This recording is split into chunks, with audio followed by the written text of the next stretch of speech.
Saludos, aquí estamos en el Día del Cine Nacional y he invitado a Solveig Hogestein, ¿lo dije bien? Perfectamente. Ok, porque tú sabes que yo pelo para ti. Para hablar de cine y vamos a hablar también de Víctor Cuicas, que es una buena conversación, es un gran personaje. Pero comencemos por el cine. Hoy es el Día del Cine Nacional. Estaba viendo, hay un portal donde yo estoy, tú estás también, un WhatsApp, que es de Bernardo Rotundo. Circuito Gran Sí, Cine. circuito que sí. Entonces ahí pusieron una lista de películas que yo no he visto, reciente, que tú las puedes bajar y ver gratis absolutamente. Y yo decía, pero qué maravilla. Claro, porque él hizo un festival que se llama Miradas Diversas sobre los Derechos Humanos y en ese festival consiguió películas sobre esa temática con países europeos, sobre todo Holanda. Y esa programación se puede mostrar gratuitamente al público. Ahora fíjate lo que está pasando, Kiko. ¿Cómo se financiaba el cine venezolano? Pidiendo aquí, pidiendo allá. No, en sus inicios sí. Después de la ley de Después cine había así y de la creación del Centro Nacional Autónomo de Cinematografía, es el sector mismo el que financia. Un impuesto parafiscal que pagan los distribuidores, los exhibidores, la industria, los productores y sobre todo la televisión. Eso significa que somos independientes del gobierno de turno. Ajá, pero Somos independientes del gobierno de turno, aunque hay representantes del Estado. Pero quien financia no es el gobierno. En los últimos años, solo el 4% de lo que tiene el SENAC en sus arcas venía del gobierno. 4%. ¿Qué claro, sucede? pero ahora con la pandemia, Como todas las industrias culturales, es que la pandemia es como la guinda. la esmeralda de la corona, la que va en el centro, la que termina de configurar una estructura que se viene dando en los últimos 20 años, que es el renombramiento de las instituciones, su reestructuración y al final su destrucción. Por ejemplo, el SENAC en los últimos años venía recaudando menos. ¿Por qué?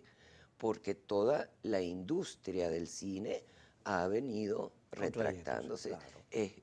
La gente va menos al cine, hay menor La poder platica, adquisitivo, ¿verdad? Siendo el entretenimiento más popular. Entonces, la pandemia, ¿verdad?, viene a reforzar desde el punto de vista económico un fenómeno que ya se viene dando y por supuesto la pandemia afecta enormemente todo el sector del cine. ¿Por qué? Porque la gente, aunque es un acto contemplativo, pues yo me siento en mi butaca de cine y no hablo. Si alguien habla en un cine, paseo lo del pitan, lo trasnocho, quieren es que todo el mundo morder. inmediatamente, mire, cállese. Entonces, y el teatro más todavía, en el teatro no están permitidas las chucherías. Nosotros estamos reabriendo el trasnocho cultural sin caramelería.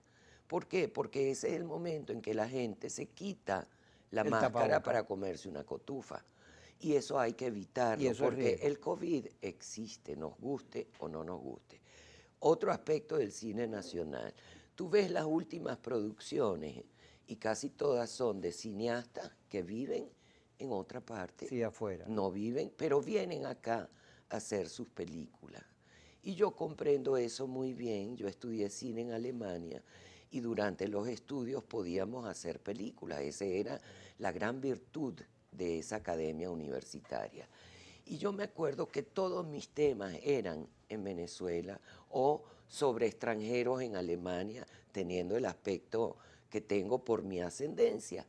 Y mi examen final me eximieron, me dieron un permiso especial de hacer un documental en Choroní, que es mi segundo pueblo, digo yo, ese es mi pueblo, porque yo estaba insistiendo en que esa temática era la temática que yo necesitaba comunicar.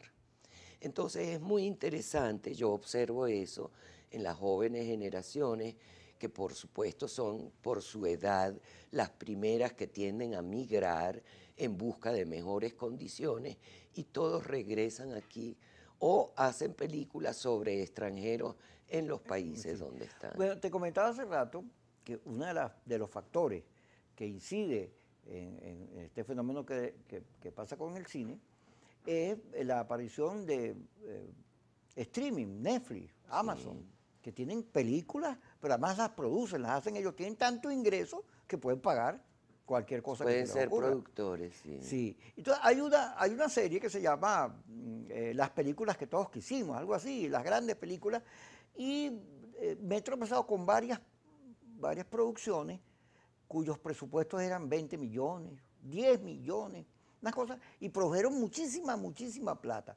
Pero yo viéndolas decía, oye, 10 millones, 20 millones, con 20 millones en Venezuela hacen 10 películas. Porque mira, aquí es barato el cine. Kiko, el promedio de una película nacional está entre los 200 y los 500 mil dólares. ¿Okay? Con eso en Estados Unidos el cine nacional de todos los tiempos. Claro que hay producciones que han logrado mejores financiamientos privados, etcétera, complementarios, y que pueden haber llegado al $1.000.000. Pero eso es una en 1.000.000. Macu, la mujer del policía, costó $60.000. Wow. Eso no vale, tú mismo me decías, eso no vale ni los pasajes de una película de Hollywood. El transporte de un documental en Estados Unidos cuesta eso. Y nosotros aquí hicimos toda la película. ¿Tú hiciste 6 películas? 6 largos, sí. Y muchos cortos. Pero 6 películas ya habla de wow, porque en Venezuela generalmente los creadores hacen una y se quedan ahí. No, esa es la prueba. Sí, si tú pierdes la ilusión de lo que es esta profesión ante lo abrumador de verte en la realidad del set, más todavía si tú misma escribes los guiones, ¿verdad? Porque ante el papel uno sueña en grandes escalas. Y cuando lo tienes que adaptar a la realidad de nuestra producción y a la realidad financiera, tú ves que tienes que ir recortando locaciones, recortando medios de expresión como grúas, helicópteros, hoy en día los, ¿cómo se llaman? Los drones. Los drones, etcétera, que todo hace mucho más económica la producción hoy en día. El digital es mucho más económico que el celuloide. Compras un y estás listo. Sí. Hoy en día en realidad todo el mundo es un reportero, ¿verdad? Con nuestros teléfonos celulares ya no hay secretos. Varias películas se han hecho con celulares que tienen cámara. Y es posible. Sí, y es posible porque puedes proteger. El tema es el sonido y eso pegándole un aparatico conector. ¿Te acuerdas de los DAC? Sí. Que uno grababa aparte la imagen por un lado. Sí, claro. Ahora eso se puede hacer. Vamos a ir al corte y ya regresemos con Sol Jorge para hablar del cine hoy día nacional y de muchas otras cosas más.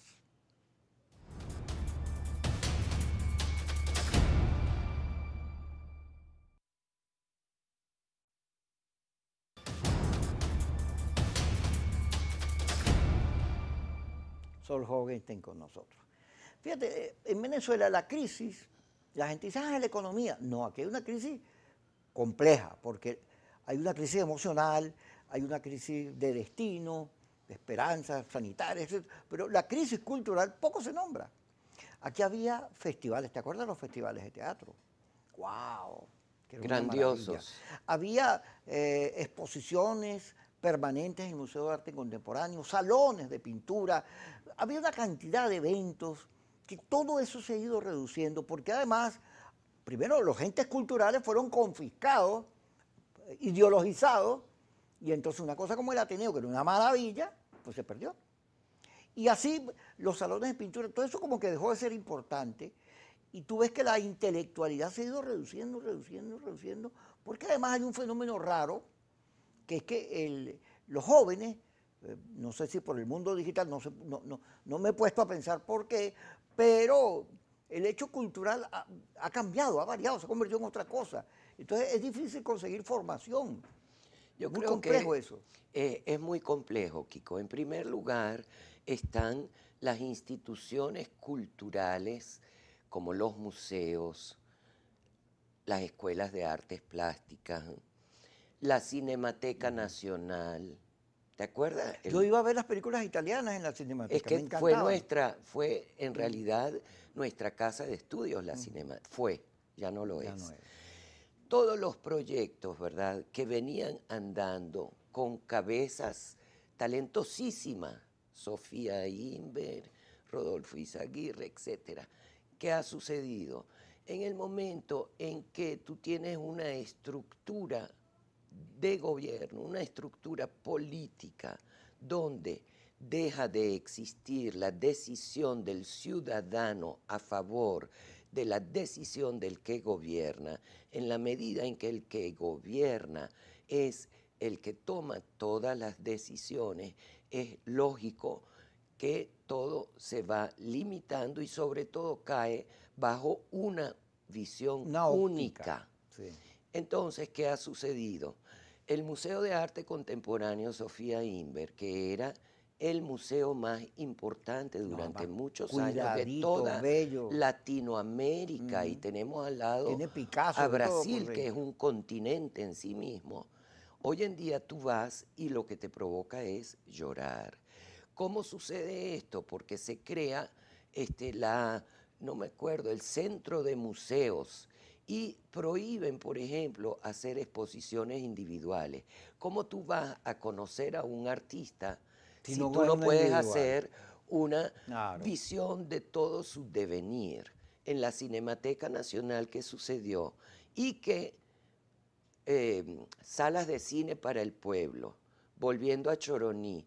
Yo estuve hace un año y di vueltas por todas las zonas, y en una zona que se llama el camping, porque ahí acamparon los hijos de los pescadores de Choroní cuando ocuparon ciertas tierras, y ese es el camping, donde se hizo entonces un desarrollo urbano popular. Ahí hay una sala de la Cinemateca. Eso es una ruina. Después de 10 años es una ruina, nunca funcionó. ¿Por qué? Porque una cosa es lo que nace desde una sociedad, porque tiene ciudadanos aptos, ciudadanos con estudios, con experiencia, con especialización, que se dedican a crear algo nuevo y conocen el terreno porque tienen que subsistir a través de él. Y otra cosa es un proyecto del Estado que no estudia el terreno, seguro fue el terreno de un amigo del ministro de Cultura de ese momento. Y ahí montaron una infraestructura realmente desastrosa Y después que no nadie aguantó se la ocupó de eso. intemperie, y al año ya eso no existe. Bueno, y mucho así. Bueno, casi todo. Hay La mucho Villa así. del Cine, cómo tú construyes un estudio de cine al lado de una autopista donde tú tienes que grabar un audio. Tú sabes de eso. Sí, bueno, hay unos sistemas Hay unas que tú los pones y contradicciones, y yo reducen me el sonido, recuerdo pero haberle dicho al gasto. ministro Francisco Sesto que esa Villa del Cine se le iba a convertir en un elefante blanco cuando lo anunció en la Cinemateca. Entonces, el problema es estructural, pero la cultura ha sido especialmente golpeada porque tradicionalmente la cultura en Venezuela es financiada por el Estado. Otra cosa que en el fondo hay que revisar, cosa que hicimos con la creación del SENAC. ¿Por qué no lo hacemos dependiente de lo que venga del Estado, o sea, de las adjudicaciones financieras del Estado? Porque entonces dependemos del presidente o del ministro de Cultura de Pero turno. hubo una época, tú sabes que decía Cabrujas que cuando uno se va para la nostalgia es porque no hay ideas nuevas. Pero hubo una época en Venezuela donde había un mercado de la cultura. Los pintores podían vivir de vender sus cuadros y los vendían Sí, bien. sí. Y así todo, el cine daba, el que hacía una buena película y tenía ¿Cómo recaudación, no? tenía un soporte, Sí. los festivales se pagaban, la actividad cultural dependía del Estado, porque Mucho. un Estado petrolero, imagínate, tú que no depende de él. Pero había mercado, había movimiento. Había consumo, Sí, y pero había gente audiencia para todo eso. bueno, porque el consumo de la cultura y de todos los bienes que no sean alimentación, eso se nota en la Eso es lo industria primero que reducen. textil, etcétera, es que no hay poder adquisitivo. Venezuela y el venezolano, y sobre todo la clase media, se ha empobrecido tanto que la cultura, que yo considero un artículo de primera necesidad porque alimenta mi espíritu, que es mi corazón y mi mente, ¿verdad? Eso es considerado superfluo. Te iba a Y hoy en comentar, día no tengo poder adquisitivo porque como respuesta a la destrucción de las instituciones culturales del Estado, ¿qué hizo la sociedad venezolana? Respondió con proyectos privados o con proyectos regionales, alcaldías, etcétera. sí. Bueno, la Esa alcaldía es, de Baruta vive haciendo eventos, su gestión es muy cultural, es ahí en muy la Concha cultural, Acústica. Te está iba a la comentar concha esto, fíjate. acústica. Yo soy pintor, yo pinto. Además, viene en mi genética. Durante Tú toda eres mi vida, pintor. yo siempre pensé que había que estar atormentado para poder pintar. Yo me dije, no, bueno, como Van Gogh se cortó una oreja, yo tengo que sufrir.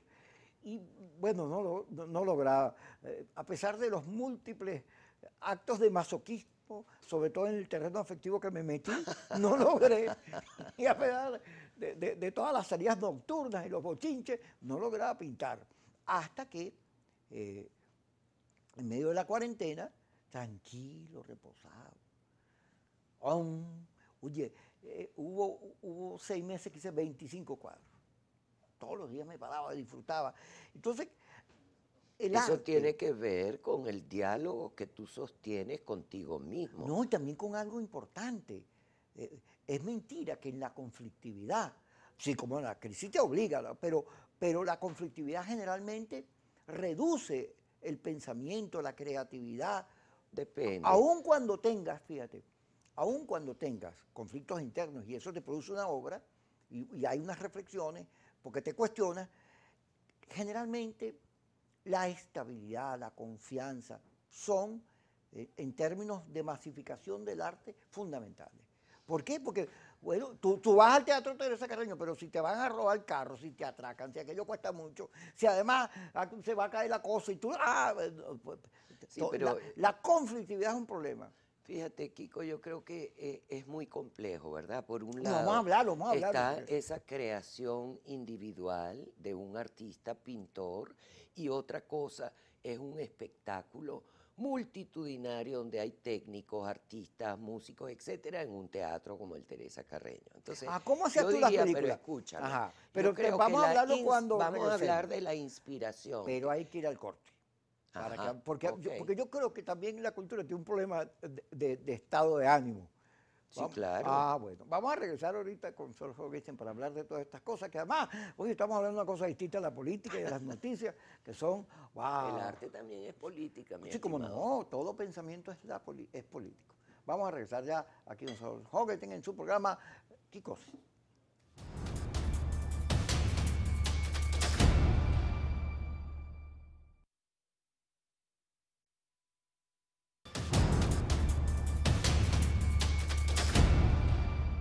Seguimos con Sol Jorgensen hablando de todo, desde la crisis de la institucionalidad que debería soportar el arte, los buenos estados, los estados desarrollados, además de democracia sólida, son los mecenas del arte. Bueno, pues, generan infraestructura, generan comodidades, facilidades, créditos de todo, educación para que el creador se expanda, porque un estado que logra que el pensamiento se libere, avanza, porque cuando tú tienes como es el arte, un pensamiento ilimitado, no tienes nada que te amarre, sino que cuanto más sueñes, inventes, no hay tema que no toques, tú puedes meterte con lo que sea, porque al final no estás pendiente de que te censuren o no. Entonces, aquí ese problema de que no hay libertades públicas o que hay una discusión sobre el tema democrático en el arte es casi que estrangular, casi que asfixiar. Yo pienso, Kiko, que en la medida en que las sociedades avanzan en su educación sobre todo, cada vez la inherencia del Estado es menor. Fíjate tú hablabas, exposiciones, teatros, buen cine. Una sociedad avanzada, una sociedad con un buen nivel de educación, necesita para su esparcimiento de ese sector. Es decir, son los ciudadanos los que sobre todo financian esa actividad. En países, subdesarrollados, la situación es otra. El Estado en realidad tiene que apoyar mucho más, cuando en nuestra realidad actual es al revés. Son los países más desarrollados los que tienen más inyección de parte del Estado en la cultura, cuando debería ser al revés, porque cultura y educación están totalmente interconectados. Y si nuestra educación ha sufrido lo que ha sufrido, sabemos de la deserción de tantos maestros que no pueden sobrevivir con los sueldos que reciben. ¿Qué generaciones estamos educando?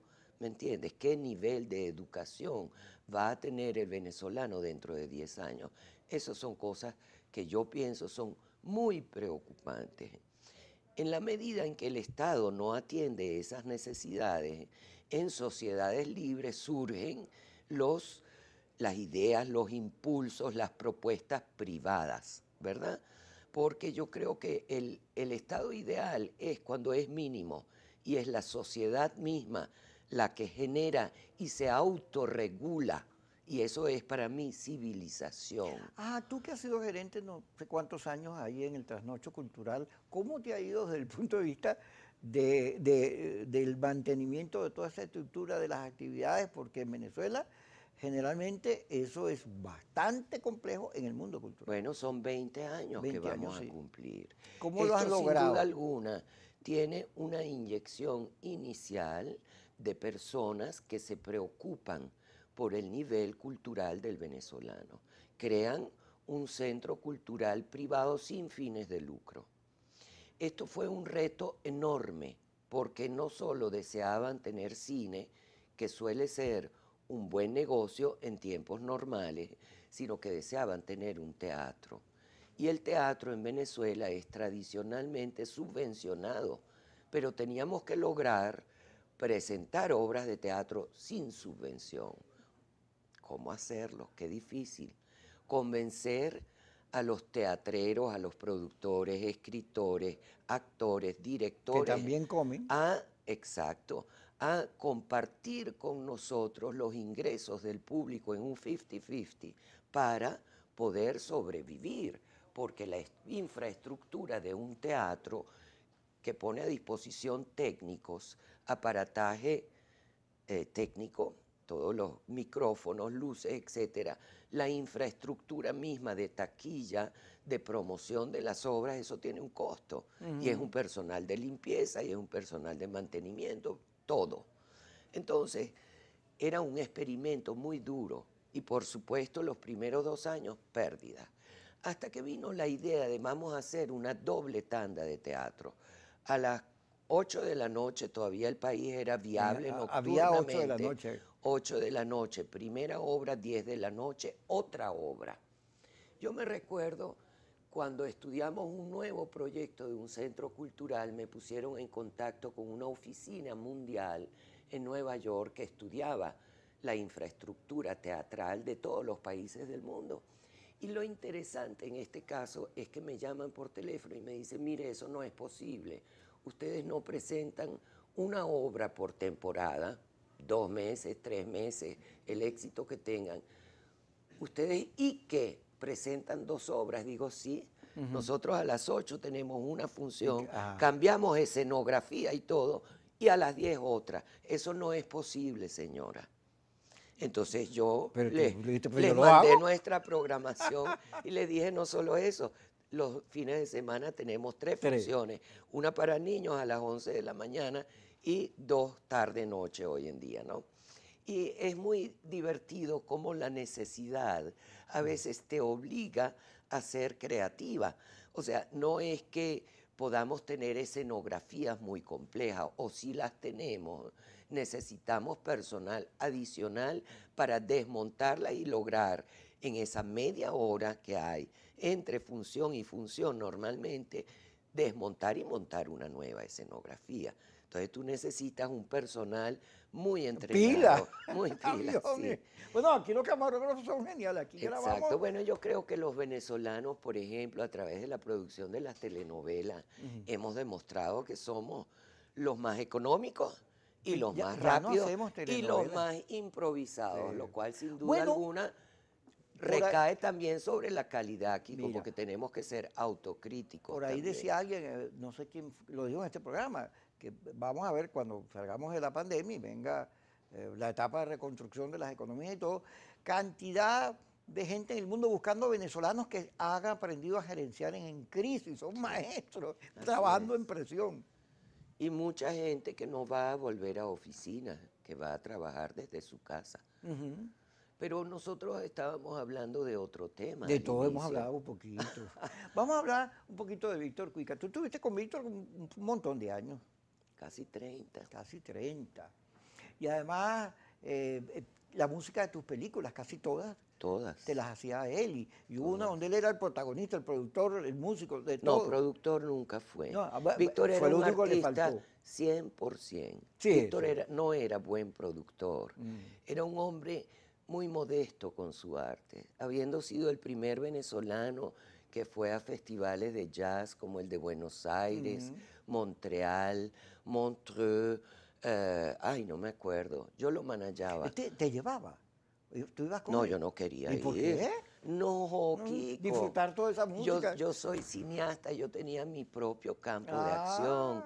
Eso era puro amor, dedicarme a manejar a un músico, porque a mí siempre me gustó mucho su música.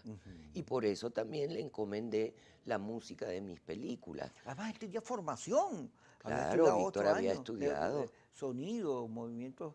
No, él aparatos estudió de en la viento. escuela Sí, de música, sí, escuela de música. Lama, durante muchos años. Y además tenía un largo recorrido, ¿sabes?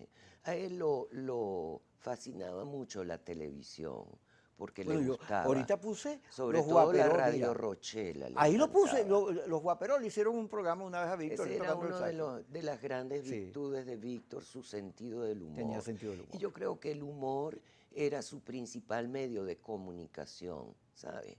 Entre sus pares, porque tenía ese don de una gran seguridad en sí mismo que no hacía necesario otra cosa que dar al otro alegría, dar al otro belleza. Esa era una cualidad muy hermosa que tenía esa pero persona. lo estás describiendo con amor, qué bonito. Pero Tú le claro, preguntas si compartí tantos años de mi vida pero con tú él, le preguntas como a la gente que anda tenemos conmigo un hijo. que hablen de mí y dicen cosas horribles.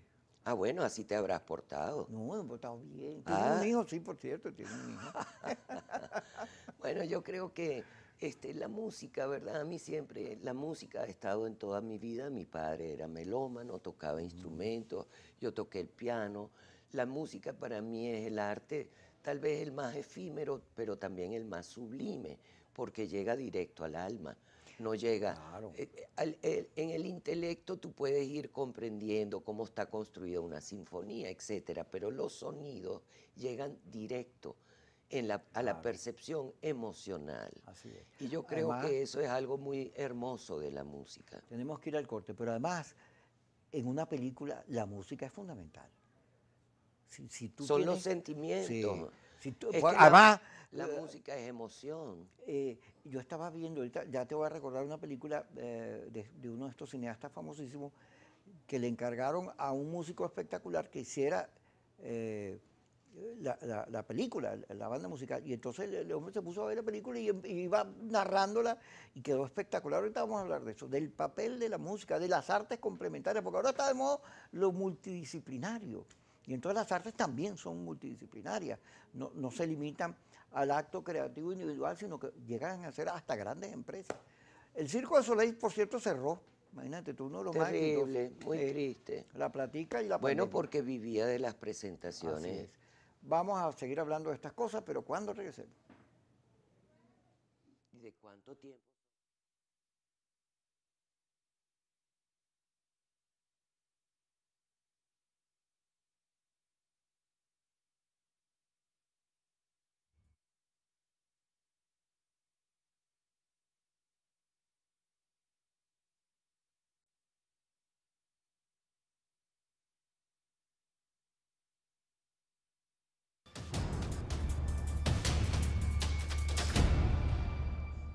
Seguimos con Sol Hogenstein. Ya me recordé. Miles Davis, que que vi un documental en Netflix sobre su vida, a él le encargan una película, entonces él se mete a ver la película y en medio de la película empieza a hacer el sonido.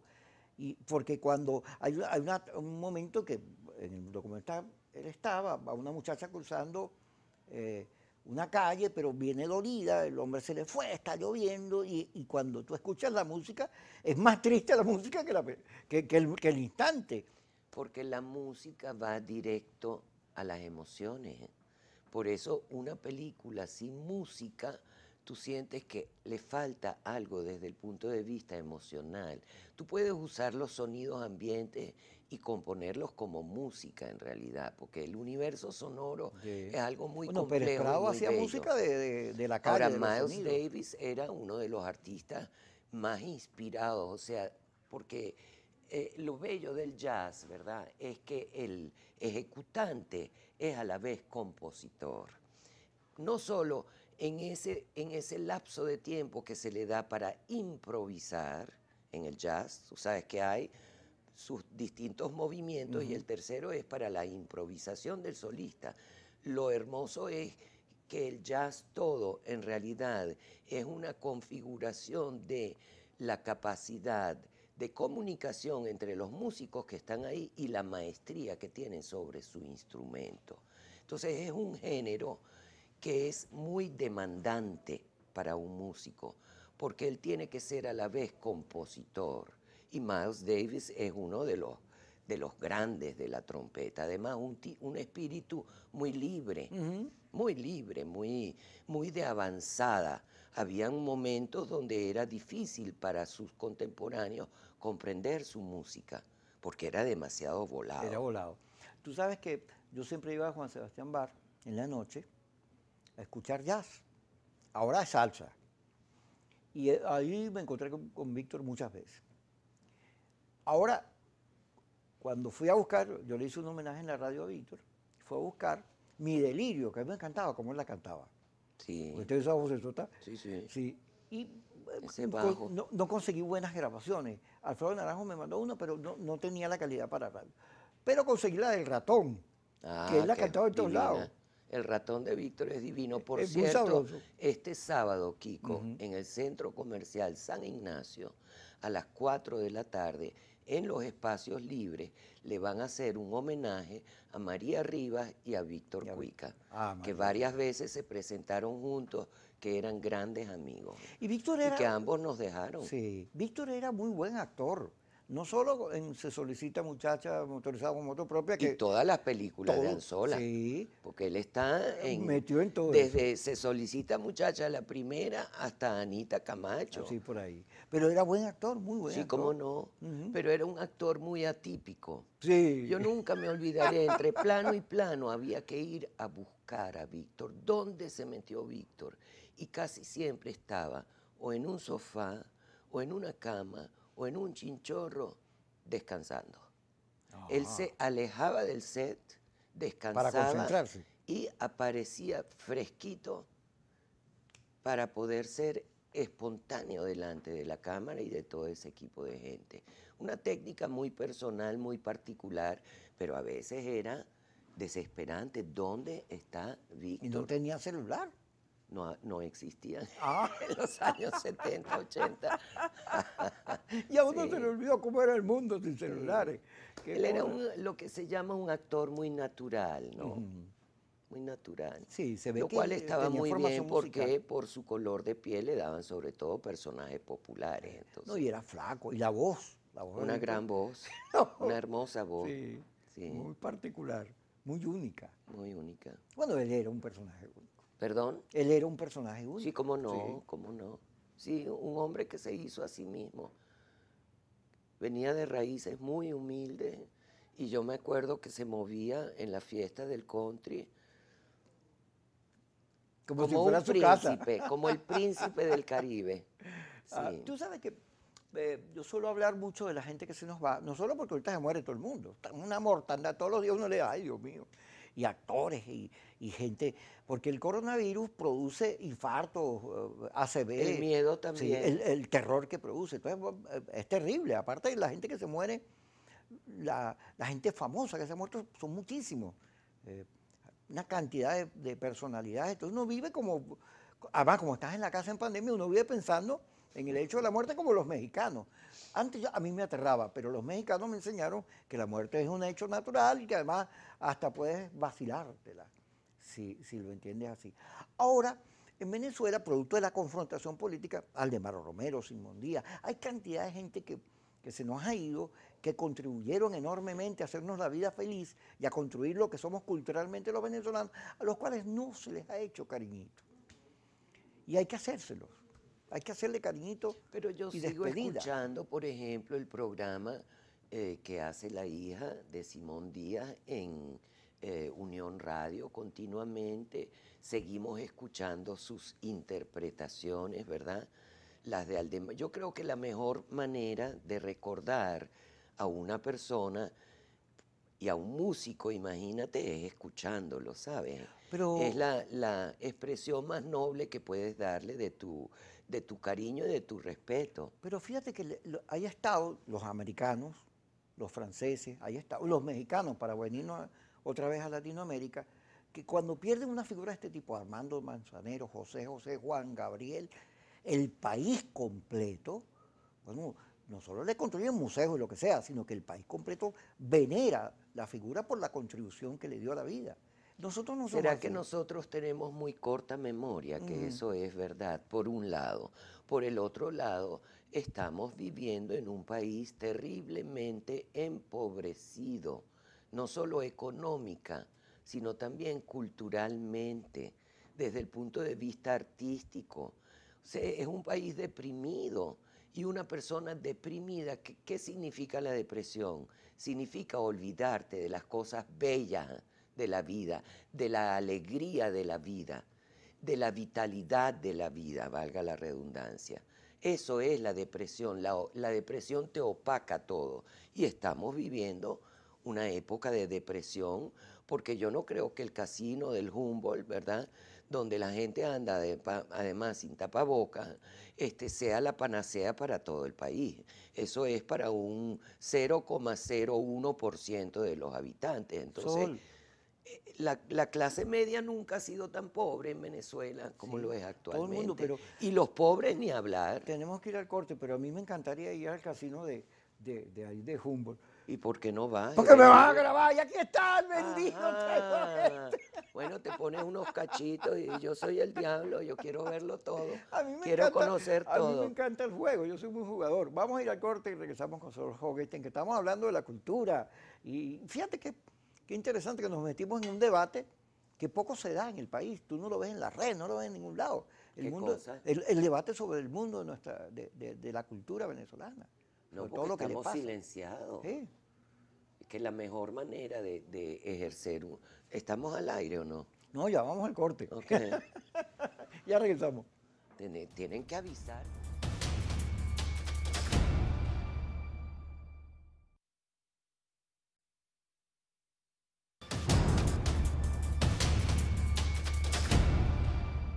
Sor Joguesten con nosotros. Mira, tú sabes que al final la vida siempre consigue caminos, ¿no? Y artistas, creadores, a pesar de las adversidades, de las guerras, de las persecuciones o de las necesidades, siempre hicieron arte. El arte siempre se impone, siempre sale adelante. Es una de las condiciones humanas que más nos enseña a ser optimistas con la vida, porque al final luchamos porque las cosas que pensamos, que queremos crear, salgan adelante. Y este es un país que necesita hoy de su cultura, de su arte, para salir de ese pesimismo, de esa tristeza en la que está metido, que además desde allí no vas a salir para adelante.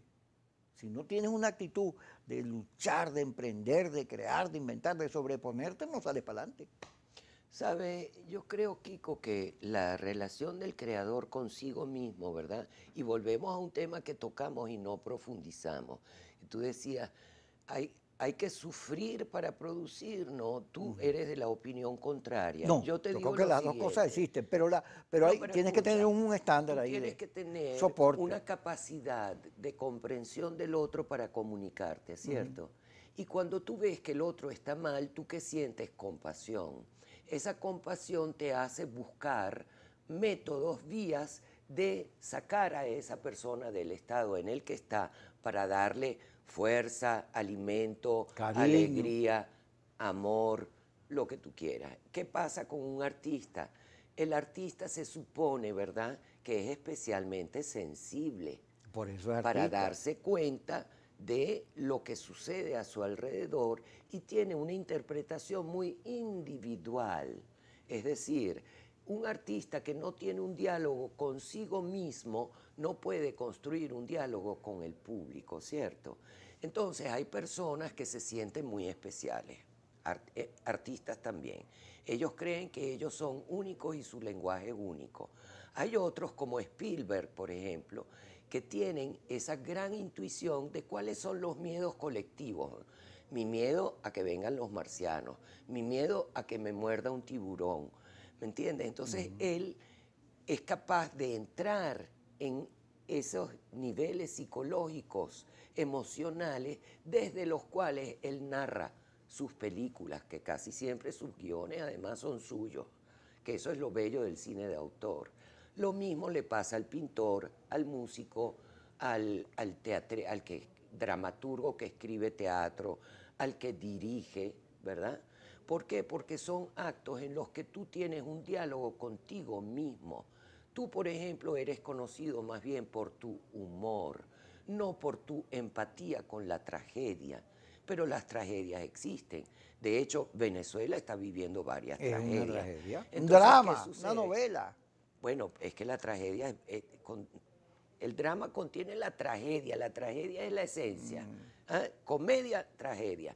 Entonces, ¿qué sucede? Yo creo que estamos en un país en el que el artista, el creador, tiene que tener una fuerza interna enorme para seguir produciendo y una testarudez muy grande, porque el contexto no lo ayuda, ni lo ayudan instituciones porque ya no existen, canales de mostrar su trabajo cada vez menos. Los privados estamos siendo cercados cada vez más con altísimos impuestos, con costos, con una inflación que nos golpea igual que a cualquier ciudadano. Explícame cómo en Venezuela hay una inflación en dólares.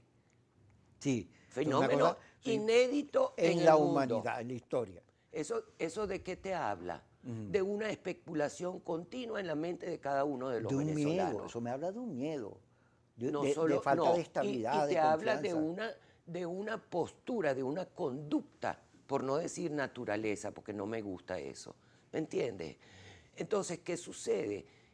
Habla de miedo, pero también habla de disposición, porque el miedo podría hacerme guardar más, como hicieron los alemanes y los holandeses durante la guerra, lo sé por la historia de mis padres, ¿entiendes? Entonces, yo creo que el entramado, ¿verdad?, que de una sociedad que sostiene una cultura es muy, muy complejo y solo puede existir en realidad una cultura robusta donde hay libertad, donde no entiendes que la cultura es solamente folclore o donde eres censurado porque lo que le sucede a los medios de comunicación públicos y privados le sucede igual a cualquier expresión cultural. Así es. Los cubanos, por ejemplo, yo me acuerdo, hablábamos de Cuba. Yo he estado 5 veces en Cuba, he sido jurado en los festivales de cine de La Habana, he presentado siempre mis trabajos allá. Y yo le preguntaba a mis colegas, ¿cómo hacen ustedes para expresarse bajo esta dictadura férrea? Ustedes no tienen libertad de expresión. Me decían, muy sencillo, tú tienes que transponer la esencia de tu problema a otra época histórica. Y ahí, No, claro. ahí puedes decirlo Porque todo. así pasaba en la dictadura de Ahora, Pérez sí, Jiménez en pero Venezuela, con el Pérez periodismo. Jiménez, Stalin, Mao, Fidel, o sea, nómbrame a todos los dictadores del mundo, sean de derecha o de izquierda. Al final la dictadura subyuga igual al ciudadano, elimina al ciudadano, hablando de pueblo. Mira, Todas ellas lo tienen en común. Sol, tú sabes que Leo yo, que Steven Spielberg, que lo nombraste, Ajá. él llevaba a su casa, invitaba a todos los amigos de él Sí. y les daba full cosas para que se entretuvieran. No puedo decir hasta qué nivel, pero lo cierto es que los grababa, él grababa todo. Y lo leí, y entonces Sin que ellos lo supieran. sin que ellos lo supieran. Qué mal hecho. No, pero fíjate lo que pasó. Entonces él empieza, consigue unos que estaban algo alterados. ¡Ay! Veo unos muñequitos, unos bichitos como de la colita que me persiguen. Eran los gremlins. Y ahí sacó los Qué gremlins. cómico. Y cuando les divertido. echaban agua, no era agua. Lo que los hace crecer era otra cosa. Qué maravilla, qué espíritu tan Qué creativo Gracias, Sol, por y darnos, universal. gracias por darnos este programa que es inusual en la discusión en que nos metimos, pero qué sabroso poder decirle al país que hay que discutirlo todo, ¿no? Que no te puedes quedar tirado en el piso, sino te tienes que meter en los temas más oscuros de tu cerebro para salir adelante Y reinventarse. y reinventarse. Gracias, Sol. Gracias a ti, Kiko. Gracias a ustedes por estar con nosotros. Estamos muy amables todos. Kikosis por Globovisión.